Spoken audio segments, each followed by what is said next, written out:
in fact, I wanted to take that question to Dr. Tolalikar. Sir, this is what I don't understand. One of the concerns, as has been stated in the United Kingdom and the rules as I understand it, is that they're looking out for different variants. Now, Delta has surged across the United Kingdom. It's the same variant.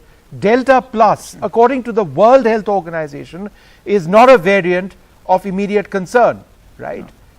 So therefore, that argument falls apart as well. And we have, to the best of our knowledge, contained Delta Plus. Doesn't represent the threat that many thought it did. Thank you, Vishnu, for having me on the show. I mean, I agree with most of your other panelists. I think there is a bit of a common sense lacking here, or there's a bit of lack of logic here. When the initial amber, green, and the red list criteria were made, they were based on 4 criteria. One is that the percentage of the population of the country which has been vaccinated. 2, the rate of infection with the variants, the prevalence of any variants there, and finally, sort of countries' access to genomic sequencing and reliable scientific data. So these were the 4 criteria on which they were being distributed into red category, amber category, and the green category. Now the situation is such that India has the same variant that's been the dominant variant in the UK.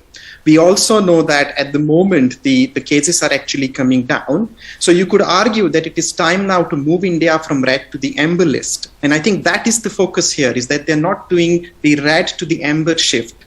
Why that is? Is it because genomic sequencing is not enough? Is it because the percentage of population is not vaccinated? Now, you could argue this is not enough because the students who are coming in are saying they've had both their vaccines. So you can't really hold that against the students who are coming in.